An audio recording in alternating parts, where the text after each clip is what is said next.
मतदारांना आकर्षित करण्यासाठी भंडारा गोंदियात काही मतदान केंद्रांवर सजावट देखील करण्यात आली। बेला इथल्या मतदान केंद्रावर युथ मतदान केंद्र तसंच सेल्फी पॉइंट तयार करण्यात आले। या मतदान केंद्रांवर मतदारांच्या रांगा लागल्या।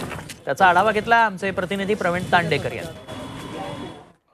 गोंदिया लोकसभेकरता आज मतदानाला सुरुवात झालेली आहे आणि प्रत्येक मतदान केंद्रावर मतदाराला आकर्षित करण्याकरिता वेगवेगळी सजावट करण्यात आलेली आहे। आपण बेला येथील मतदान केंद्रावर या ठिकाणी लिहिण्यात आलेले आहे की आपण भंडारावासी 100% मतदान करूया, अशा पद्धतीचं ह्या ठिकाणी सेल्फी पॉईंट तयार करण्यात आले आहे। तसं एकंदरीत या ठिकाणी सजावट देखील करण्यात आलेली आहे। बलून्स लावण्यात आलेले आहे। युथ मतदान केंद्र ह्या ठिकाणी तयार करण्यात आपण बघू कशा पद्धतीने मतदारांच्या ठिकाणी रांगा लागलेले आहेत। एकंदरीतच मतदार हा मतदान करायला उत्साहित व्हायला पाहिजे आणि जेणेकरून त्यांना कुठेतरी आकर्षण निर्माण व्हायला पाहिजे आणि लोकशाही माझा अभिमान यावेळी 100% मतदान करा असंही प्रशासनाच्या वतीने सांगण्यात येते। त्यामुळे या केंद्रावर आपण बघू की मोठ्या प्रमाणात तरुण वर्ग आहे, महिला वर्ग आहे, त्यांनी गर्दी केलेली आहे। कुठेतरी लोकशाहीमध्ये आपला वाटा व्हावा आणि हा लोकशाहीचा उत्सव आपण चांगल्या पद्धतीने साजरा करावा ह्या दृष्टिकोनातून आज मतदानाला सुरुवात झालेली आहे आणि त्यामुळे ह्या मतदान केंद्रावर आता मोठ्या प्रमाणात गर्दी आपल्याला पाहायला मिळते आहे।